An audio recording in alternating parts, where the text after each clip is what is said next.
11:20 हो गए हैं और इतने रात तक आप लोग बैठे हैं और 3 दिन हो गया, 3 रात हो गया आप लोग बैठ रहे हैं। तो निश्चित है आप लोग विचारधारा को जानते हैं, समझते हैं और कार्यक्रम के माध्यम से बाबा गुरु घासीदास जी को ज़्यादा समझना चाहते हैं, ऐसा मैं महसूस कर रहा हूँ। तो अच्छी बात है, कार्यक्रम चलते रहे। पंथी जो कार्यक्रम है या जो भी आए हैं उनका भी आनंद लीजिए। लेकिन चूंकि हम लोग बाबा गुरु घासीदास जी का जयंती आयोजित किए हैं तो इसमें 2 प्रश्न मैं आप लोगों को रखना चाहूँगा। एक, बाबा गुरु घासीदास जी की जयंती मनाना और दूसरा बाबा गुरु घासीदास जी के सतनाम आंदोलन को खड़ा करना। ये 2 अलग अलग चीज है। तो गुरु घासीदास जी की जयंती कोई भी मना सकता है, पूरे भारत में नहीं विश्व में ही अब बाबा गुरु घासीदास जी की जयंती वो लोग भी मना रहे हैं जिन लोग हिंदी और छत्तीसगढ़ी नहीं समझते। अंग्रेज लोग भी गुरु घासीदास जी का जयंती मना रहे हैं क्योंकि केंद्रीय विश्वविद्यालय गुरु घासीदास जी के नाम पे बन गया है इसमें। तो जयंती तो कोई भी मना सकता है, लेकिन सतनाम आंदोलन कोई भी खड़ा नहीं कर सकता। सतनाम आंदोलन को वही लोग खड़ा किए उस समय जिन लोग गुरु घासीदास जी के विचारधारा को समझे, जाने और महसूस किए। तो मैं आपको 2-3 चीज बताने आया हूँ। क्योंकि कोरबा से आया हूँ तो मैं समझता हूँ आपको मेरी बात सुननी चाहिए। एक, बाबा गुरु घासीदास जी के सतनाम आंदोलन कैसे खड़ा हुआ, किन लोग खड़ा किए, और दूसरा, सतनाम आंदोलन कैसे नष्ट हुआ और किन लोग नष्ट किए, और तीसरा, पुनः सतनाम आंदोलन को किन लोग फिर से खड़ा कर सकते हैं। बहुत कम समय लूंगा। आप सब जानते हैं बाबा गुरु घासीदास जी का जन्म 18 दिसंबर सन 1756 को हुआ। अंग्रेज लिख के जाते हैं कि बाबा गुरु घासीदास जी का प्रथम संघर्ष 1820 में पता चलता है। अर्थात बाबा गुरु घासीदास जी का उम्र 64 साल तब हुआ था जब गुरु घासीदास समाज के लिए संघर्ष करना चालू करते हैं। 64 साल की उम्र में, 64 साल की उम्र में तब चालू करते हैं। आज ही के दिन 31 दिसंबर 1817 को भीमा कोरेगांव नामक जगह में पेशवा और परिया और महार जो सैनिक थे उनका युद्ध होता है और 500 महार और परिया जाति के सैनिक लोग 28,000 पेशवाओं को हरा देते हैं। 31 दिसंबर सन 1817 को 1 जनवरी 1818 जैसे ही आता है, मतलब कल 1 जनवरी 2023 लगेगा जैसे, वैसे 1 जनवरी 1818 में भीमा कोरेगांव युद्ध का जो संघर्ष समाप्त होता है और उसी दिन भीमा नदी में जाके वो 500 महार और परिया जाति के लोग भीमा नदी के पानी से अपने हाथ मुंह को धो के और पानी को पी के जय भीम का नारा लगाते हैं।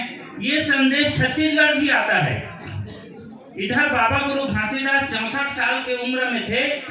उस संघर्ष का जो बात है, संदेश छत्तीसगढ़ भी आता है। तो गुरु घासीदास जी को लगता है कि संख्या कोई मायने नहीं रखता है, वो 500 लोग 28,000 लोगों को हरवा सकते हैं। तो यहाँ हम भी कुछ लोग मिलके हमारे साथ अन्याय और अत्याचार जो हो रहा है उसका बदला ले सकते हैं, उन लोगों को हरा सकते हैं। ऐसा गुरु घासीदास यहाँ सोचते हैं। बाबा गुरु घासीदास यहाँ चूंकि स्कूल कॉलेज नहीं थे, उस समय शूद्रों को लिखने पढ़ने का अधिकार नहीं था, स्कूल नहीं थे, तो बाबा गुरु घासीदास जी भी स्कूल नहीं गए थे। गुरु घासीदास जी भी अनपढ़ थे, लिखे पढ़े नहीं थे।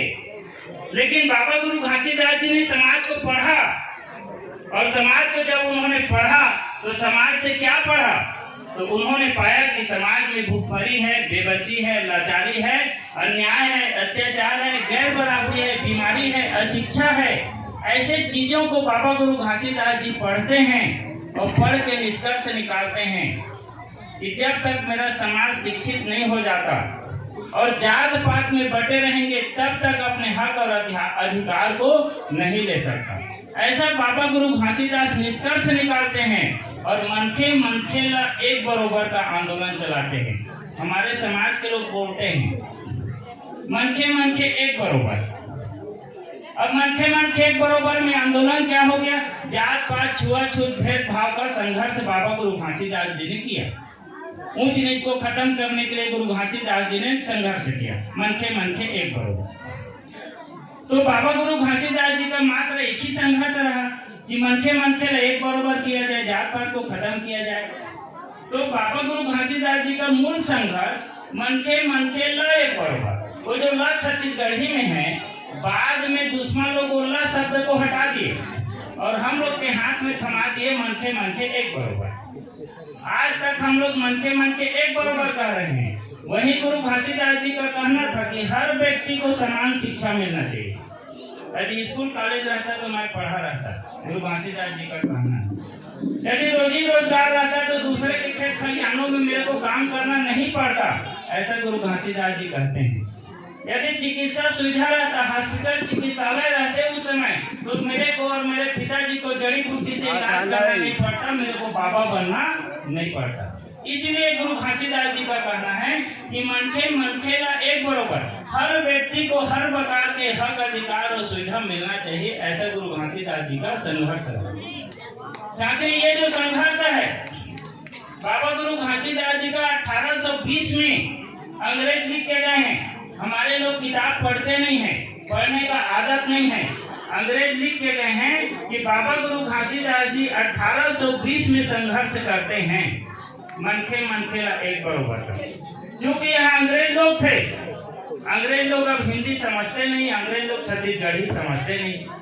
गुरु घासीदास जी पढ़े लिखे नहीं थे तो हिंदी जानते नहीं, अंग्रेजी जानते नहीं, लेकिन इधर आंदोलन कर रहे हैं कि मनखे मनखे एक बरोबर होना। अब मनखे मनखे एक बरोबर होना में समझ लीजिए 2.5 लाख लोग, 2.5 लाख लोग गुरु घासीदास जी को सुनने के लिए इकट्ठा हुए थे। उस समय मैदानी छत्तीसगढ़ की जनसंख्या लगभग 5 लाख और 2.5 लाख लोग इकट्ठा हुए थे। अंग्रेज ऐसा लिखते हैं तो 2.5 लाख लोग सतनामी तो नहीं थे, विभिन्न जाति धर्म के लोग थे। और क्यों इकट्ठा हुए? क्योंकि गुरु घासीदास जी ने कहा कि मनखे मनखे एक बरोबर, हर व्यक्ति को शिक्षा मिली, हर व्यक्ति को रोजगार मिली, हर व्यक्ति को चिकित्सा सुविधा मिली, उपचार मिली। ये हर व्यक्ति को मिली शब्द जब गुरु घासीदास बोले तो सभी जाति धर्म के लोग इकट्ठा हो गए, बोले कि हाँ हमें गुरु घासीदास जी का साथ देना चाहिए। इसलिए 2.5 लाख लोग इकट्ठा हुए, विभिन्न जाति धर्म के लोग इकट्ठा हुए। और जब गुरु घासीदास जी का संघर्ष चला तो बाबा गुरु घासीदास जी को बुलाते हैं नागपुर से अंग्रेज लोग। ये जो घासीदास से क्या आंदोलन चला रहे हैं? बाबा गुरु घासीदास 28 जून 1820 को छाता पहाड़ के रास्ते जाते हैं। 28 जून 1820 को छाता पहाड़ के रास्ते जाते हैं। बाबा गुरु घासीदास जी को पता है कि मेरे को जाके आने में 6 महीना का समय लगेगा और 6 महीने का समय लगेगा, अर्थात 28 दिसंबर 1820 को बाबा गुरु घासीदास छाता पहाड़ के रास्ते वापस गिरिपथ के नीचे आते हैं। आज जिसको हम लोग गिरौदपुरी कहते हैं, उसका ओरिजिनल नाम उस समय गिरिपथ, गिरी मतलब पहाड़, पद मतलब नीचे, पहाड़ के नीचे गिरिपथ। गिरिपथ में 28 दिसंबर 1820 को गुरु घासीदास वापस आते हैं और आते हैं तो 2.5 लाख लोग पूरे छत्तीसगढ़ के इकट्ठा हुए रहते हैं। गुरु घासीदास कहते हैं कि मैं तुम्हारे लिए 3 अधिकार लेके आया हूँ। पहला शिक्षा, दूसरा रोजगार और तीसरा स्वास्थ्य सुविधा। ये 3 अधिकार तुमको तब मिलेंगे, ये 3 अधिकार तुमको तब मिलेंगे जब तुम मेरे 7 शर्त को मानोगे। ये मध्य प्रदेश सरकार 1983 में लिख के किताब जारी किया है, सील ठप्पा लगा के। मुकेश नायक राज्य मंत्री का उसमें सिग्नेचर है। संघर्ष समन्वय और सिद्धांत उस किताब को लेके पढ़िए। उस किताब में लिखता है कि ये 7 शर्त तुमको मानने पड़ेंगे तब तुमको 3 अधिकार मिलेगा। 7 शर्त क्या है? पहला, मदिरा का सेवन नहीं करोगे, दारू नहीं पियोगे, शराब नहीं पियोगे। पहला शर्त गुरु घासीदास। दूसरा शर्त, मांस का सेवन नहीं करोगे, जीव हत्या नहीं करोगे। तीसरा शर्त, संपूर्ण सामाजिकता, जात पात भेदभाव उच्च नीच गैर बराबरी नहीं करोगे, जाति विहीन समाज का निर्माण करोगे। और चौथा, मूर्ति पूजा का निषेध। मंदिरों में का करे जेबो अपन घट के ही देवल मनेबो और देव को मनाने के लिए गुरु घासीदास कहते हैं कि धन रूपी दिया साहेब और मन रूपी बाती को जलाना है। मंदिर मस्जिद जाने की जरूरत नहीं है। और पांचवा कहते हैं कि गायों को हल में नहीं जोतना है, नारी जाति का सम्मान करो। और छठवा कहते हैं दोपहर बाद हल नहीं चलाना है। और सातवां कहते हैं सत्य का पालन करना है, सतनाम का जाप करना है, झूठ नहीं बोलना है। ये 7 शर्तों को यदि मानोगे तो ये 3 अधिकार आपको मिलेंगे। आज यदि कोई 12वीं क्लास पढ़ता है बच्चा, आप कल्पना करिए शराब पी के 12वीं पास कर सकता है? नहीं कर सकता। 18 साल की उम्र में यदि कोई शराब पी रहा है तो क्या वो 12वीं पास करेगा? नहीं करेगा। यदि 21 साल की उम्र में शराब पी रहा है तो क्या कॉलेज पास करेगा? ग्रेजुएशन नहीं कर सकता। यदि 23 साल की उम्र में शराब पी रहा है तो पोस्ट ग्रेजुएशन नहीं कर सकता, MA, MSc, M.Com नहीं कर सकता। इसलिए बाबा गुरु घासीदास जी का कहना है यदि शिक्षा चाहिए तो शराब पीना बंद करना पड़ेगा। ये बाबा गुरु घासीदास जी का पहला शर्त है। दूसरा, जीव हत्या नहीं करना है, मांस का सेवन नहीं करना है। और तीसरा, संपूर्ण सामाजिकता, जात पात भेदभाव, ऊंच नीच गैर बराबरी नहीं मानना है।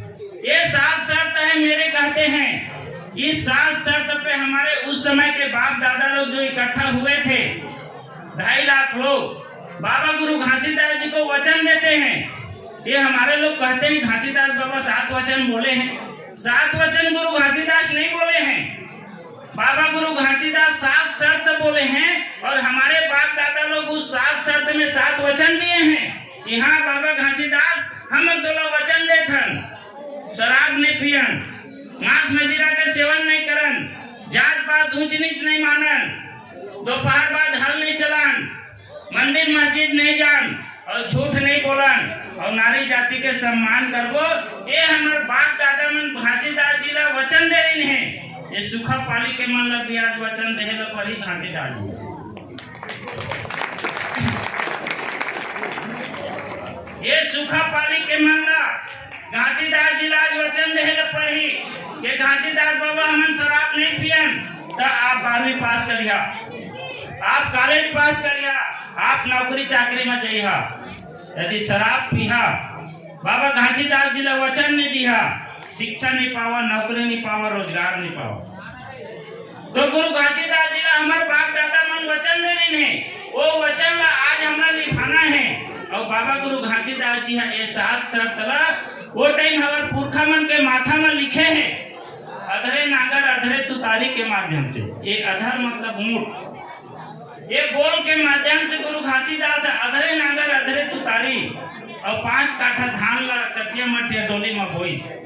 गुरु घासीदास अपन बोल के माध्यम से ये पूरा छत्तीसगढ़ में सतनाम के बाद ला बोईच प्रचार करी अधर के माध्यम से और अधरे नागर अधरे तुतारी और गलियार बैला ला आगू आगू रेंगाइस अज्ञानी अनपढ़ समाज ला जानकार ज्ञानी बना के सबके आगू रेंगाए के काम करी। जैसे गुरु घासीदास कहे अधरे नागर अधरे तुतारी एला कर। आज हमारे समाज गिरव जाते तो चटिया मटिया डोली ला खोजे जाते, बाबा ही में नागर चला रही से अधरे नागर अधरे तुतारी ऐसे खोजे जाते। गुरु घासीदास ऐसे कुछ नहीं करे। बाबा गुरु घासीदास अदर होट के माध्यम से समाज का चलाए के काम करिस। इस तरीके से 28 दिसंबर 1820 में 2.5 लाख लोग जिनमें 45 से 60 जाति के आदमी मन सतनामी बना था। बाबा गुरु घासीदास के वचन दिन 40% आबादी वो समय सतनामी समाज में बदल गई से। बाबा गुरु घासीदास जी के आंदोलन संघर्ष इतना विकराल हो गए कि रोजगार जब बांटिस तो बाबा गुरु घासीदास देखा थे कि लाखों लाखों एकड़ जमीन खाली पड़े हैं। बाबा गुरु घासीदास बोले ये सब जमीन में कब्जा करना है। बाबा गुरु घासीदास जी के वजह से आर्थिक आंदोलन जब चला तो 362 गांव के माल गुजार 100 एकड़ से लेके 1000 एकड़ तक के मालिक सतनामी लोग बने। ये बाबा गुरु घासीदास जी का मनखे का एक बड़ा आंदोलन है। 1870 के जनगणना में अंग्रेज लिखते हैं कि छत्तीसगढ़ में 6713 गांव थे, जिसमें 606 गांव मराठा ब्राह्मणों के हाथ में था। 606 गांव के मालगुजार मराठा ब्राह्मण थे। 294 गांव के मालगुजार कंवर और गोंड लोग थे। उस समय सतनामी लोग 1% एक एकड़ के भी मालिक नहीं थे। लेकिन बाबा गुरु घासीदास जी ने जब आर्थिक आंदोलन चलाया तो 362 गांव के मालगुजार सतनामी लोगों को उन्होंने बनाया। इस तरीके से मनखे मनखे का एक बरोबर। यदि ब्राह्मण के हाथ में 606 गांव है तो सतनामियों के हाथ में भी 362 गांव है। ये एक बरोबर घासीदास जी ने किया। हमारे लोग सिर्फ जात पात को एक बरोबर किया बोल देते हैं। जाति का आंदोलन नहीं था, आर्थिक आंदोलन था, शिक्षा का आंदोलन था। 1820 में जब ये संघर्ष हुआ तो 1825 में शिक्षा आयोग बनना चालू हुआ। लॉर्ड मैकाले का शिक्षा आयोग इस देश में लागू हुआ। तब जाकर 1835 में सूत्रों के लिए स्कूल खुला, जिसमें ज्योतिबा फुले जो पटेल समाज के थे महाराष्ट्र में पहली बार विद्यालय गए। ये गुरु घासीदास जी का मनखे मनखेला एक बरोबर का आंदोलन था, हर व्यक्ति के बराबर होना। गुरु घासीदास जी का संघर्ष इतना प्रचंड था। 1830 में पंजाब में सिख धर्म और सिख प्रदेश रंजीत सिंह घोषित करा लिया था। आधी आबादी के लोग वहाँ सिख बन गए थे। सफेद पगड़ी, पैजामा, कुर्ता, जूता, बगल में कटार और इधर पगड़ी बांधते थे। आधी आबादी के लोग एक ड्रेस में आ गए थे। अंग्रेजों से मिलके सिख प्रदेश और सिख धर्म घोषित कराते हैं। रंजीत सिंह, इस बात का खबर छत्तीसगढ़ तक आता है। घासीदास जी सोचते हैं आधी आबादी तो मेरे बात को मानता है, तो क्यों न छत्तीसगढ़ को भी सतनाम प्रदेश और सतनाम धर्म घोषित कराया जाए। ये बाबा गुरु घासीदास जी का आंदोलन। इस आंदोलन से परेशान होकर अंग्रेज 6 जून 1830 को छत्तीसगढ़ को छोड़ के चले जाते हैं। अंग्रेज लिख के गए हैं किताब डॉक्टर लक्ष्मी साहब के पास है, मंगा के ही पढ़ लीजिए कि बाबा गुरु घासीदास जी के प्रचंड आंदोलन की वजह से अंग्रेजों को 6 जून 1830 को छत्तीसगढ़ से हटना पड़ा, ऐसा शब्द लिखा है। डॉक्टर किशन लक्ष्मी जी के पास किताब है, पढ़ लीजिए। तो ये महान आंदोलन बाबा गुरु घासीदास जी का है और इस महान आंदोलन को चलाने के लिए हमारे बाप दादा लोग गुरु घासीदास जी का सहयोग किए, उस 7 वचन को निभाते हुए सहयोग किए। इस तरीके से गुरु घासीदास जी का महत्वपूर्ण आंदोलन। इस आंदोलन को सहयोग करने वाले सोना खान के जमींदार राम राय, और राम राय की मृत्यु 1830 में हो जाती है। गुरु घासीदास जी ने समन्वय बनाया उस आदिवासी समाज में। आज हम लोग आदिवासी समाज के लोगों को ये जयंतियों में नहीं बुलाते हैं। अतिथि बनाना चाहिए आपको 3 दिन की गुरु घासीदास जयंती में। 1835 को गुरु घासीदास बालकदास जी के दोस्त वीर नारायण सिंह जी को सोना खान के जमींदार बना देते हैं, समन्वय बनाते हैं। सतनाम आंदोलन को चलाने के लिए उनको लगता है कि वीर नारायण सिंह का मेरे को सहयोग चाहिए, और सहयोग लेके वीर नारायण सिंह जी को राम राय जी के बेटे को उत्तराधिकारी बना के भंडारपुरी की तरफ चले जाते हैं। और भंडारपुरी तरफ जाते हैं 1840 में भंडारपुरी के लोहार गौंटीन को जब पता चलता है कि गुरु घासीदास परिवार सहित आए हैं, तब उन्होंने तालाब के मेड़ से घासीदास जी को परिहा के बाजा गाजा में अपने घर ले आती है और रात भर गुरु घासीदास जी का प्रवचन सुनती हैं। सुबह प्रवाहित होके घासीदास जी से प्रभावित होकर अपने 1400 एकड़ जमीन को घासीदास जी को दान कर देती हैं। ये भी अंग्रेज लोग लिख के गए।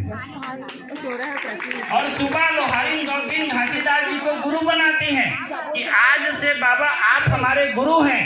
तो इस देश में घासीदास जी को यदि किसी ने प्रथम बार गुरु बनाया तो लोहारिन गौटीन ने गुरु बनाने का काम किया। जयंती में हमें लोहारों को बुलाना चाहिए, लोहार को बुला के बैठाना चाहिए, नए नए कपड़ा वस्त्र देने चाहिए उनको, आदिवासियों को बुलाना चाहिए। इस तरीके से गुरु घासीदास जी ने लोहारिन गौटीन के सहयोग से 1840 में सतनाम धर्म की स्थापना करते हैं। बाबा गुरु घासीदास जी का उम्र बढ़ते जाता है। गुरु घासीदास जी को लगता है कि मैं पहले घासीदास था, फिर घासीदास जी हो गया, फिर बाबा घासीदास जी हो गया, फिर बाबा गुरु घासीदास जी हो गया। उसके बाद भी मैं समाज के लिए वो काम नहीं कर पा रहा हूँ जो मेरे को करना चाहिए। तो अब क्या करना चाहिए? बोले कि राजा बनाना चाहिए। और राजा बनाने के लिए वो देखते हैं कि 43% आबादी सतनाम धर्म को स्वीकार कर चुका था। बाबा गुरु घासीदास जी को 7% लोग और घासीदास जी को मान लेते। 50% की आबादी यदि पूरा हो जाता तो घासीदास जी यहाँ को भी सतनाम प्रदेश और सतनाम धर्म घोषित करा लेते। घासीदास जी सोचते हैं मैं बूढ़ा हो गया, इस आंदोलन को आगे मैं नहीं चला पा रहा हूँ। तब उन्होंने अपने बेटे को राजा बनाने के लिए बोला कि नवा जागरण नवा बिहान और सबो बनो सियान। मेरे अकेले से आंदोलन आगे नहीं बढ़ रहा है, इसलिए आप सबको सियान बनने की जरूरत है। और अपने लोगों को कहा कि जाओ गांव गांव जाओ और नवा जागरण करो। ये 3 दिन नवा जागरण हो रहा है। नवा जागरण करो, सुबह होगा और नया सवेरा होगा और नवे सवेरा होगा तो सबके मन में सियान बनने की भावना पैदा होगी, तब जाके सतनाम आंदोलन हमारा आगे बढ़ेगा। ऐसा बाबा गुरु घासीदास कहते हैं। और इसलिए अपने द्वितीय बेटे बालक दास जी को 26 जनवरी सन 1850 को एक हाथ में तलवार और हाथी की सवारी करा के राजा बना के भंडारपुरी में पेश करते हैं और समाज को कहते हैं कि ऐसा गुरु गद्दी का निर्माण करो। गुरु गद्दी मतलब पूजनी, गद्दी मतलब बैठने वाला व्यक्ति, पूजनी व्यक्ति का निर्माण करो। आपको और हमारे समाज में गुरु गद्दी का निर्माण करना है, मतलब पूजनी व्यक्ति का निर्माण करने की जरूरत है। गुरु घासीदास जी का ये महान आंदोलन आगे बढ़ता है। वैसे ही अंग्रेज लिख के जाते हैं कि 20 फरवरी 1850 को गुरु घासीदास इस दुनिया से चले जाते हैं, ऐसा अंग्रेज लिखते हैं। गुरु घासीदास के जाने के बाद बालक दास जी और वीर नारायण सिंह बन जाते हैं। वीर नारायण सिंह जी की हत्या आप सबको पता है 10 दिसंबर 1857 को अंग्रेज लोग तोप के मुंह में बांध के उड़ा देते हैं। वीर नारायण सिंह जी के बाद बालक दास जी की हत्या 28 मार्च 1860 को कुआंकोटसरा में सामंत लोग उनको तलवार से हत्या कर देते हैं। इस तरीके से सतनाम आंदोलन वहीं पर धूमिल हो जाता है। साथों इस सतनाम आंदोलन को खत्म करने के लिए इधर सारंगगढ़ के क्षेत्र में एक रामनामी मेला चलता है, आप लोग को सबको पता है। 1907 और 8 में उत्तर भारत से 2 पंडे आते हैं, 2 ब्राह्मण आते हैं। एक पंडा जाता है 4 पारा के गौटिया परशुराम के घर और एक पंडा जाता है उनके मितान भटगांव वाले के पास। परशुराम जी के माथे में एक राम राम लिखता है एक पंडा और उनके मितान भटगांव वाले के पास 2 राम राम लिखता है पंडा। और मितान को बोलता है कि परशुराम जी आपके जो मितान है 4 पारा वाले उनके घर जाइए। परशुराम जी के मितान भटगांव वाले 4 पारा आते हैं और 4 पारा जब आते हैं तो परशुराम जी देखते हैं मितान के माथे में 2 राम राम लिखा है। मतलब मेरा जो मितान है वो पहले से राम को जानता है, तो ये जो परशुराम जी अपने माथे में 3 राम राम लिख लेते हैं। 2 राम राम मितान के में है तो मेरे में 3 राम राम लिखा होना चाहिए। और दोनों गौटिया हैं, गांव में निकल के जाते हैं, गांव के लोग देखते हैं तो हमारे गौटिया लोग राम राम लिखे हैं। अब वो गौटिया के राम राम को देख के पूरे गांव के लोग अपने शरीर में बच्चा बच्चा भी राम राम 8 अंग में लिखवा देते हैं। 1910 में ब्राह्मण लोग सोचते हैं कि भगवान राम का अपमान हो गया, न्यायालय में केस करना चाहिए। नागपुर के न्यायालय में केस कर देते हैं। केस करके कहते हैं कि भगवान राम का ये लोग अपमान कर रहे हैं। ये परशुराम जी के वकील न्यायालय में पेश होते हैं और न्यायालय में जज को समझाते हैं कि ये वो राम सीता वाले राम राम नहीं है, ये चंद्रमा सूरज और अग्नि वाले राम हैं। इस राम राम का भगवान राम सीता से कोई मतलब नहीं है। तब जाके परशुराम और उनके मितान लोग इस केस को न्यायालय से जीत जाते हैं कि आप राम राम जो लिखे हैं सही हैं। इस जीत की खुशी में 1911 में रामनामी नाम से उत्सव चालू होता है। तब से लेके आज तक लगभग 120 साल हो गया, 110 साल रामनामी मेला कभी महानदी के उस तट में कभी महानदी के इस तट में आयोजित होते जा रहे हैं। मतलब रूढ़िवादी या परंपरा को हमारे लोग निभाते निभाते जा रहे हैं उस जीत की खुशी में। ऐसा इतिहास कहता है जिससे हमको और आपको सबक सीखना चाहिए। दूसरी तरफ 1922 में पंडित सुंदरलाल शर्मा ने सतनामी समाज के 72 राजमहंतों को जबलपुर के गौ घाट में ले जाकर जनेऊ धारण करवाते हैं। सतनाम आंदोलन खत्म हो इसलिए सतनामी और रामनामी भी इधर बांट देते हैं। सतनाम आंदोलन खत्म हो इसलिए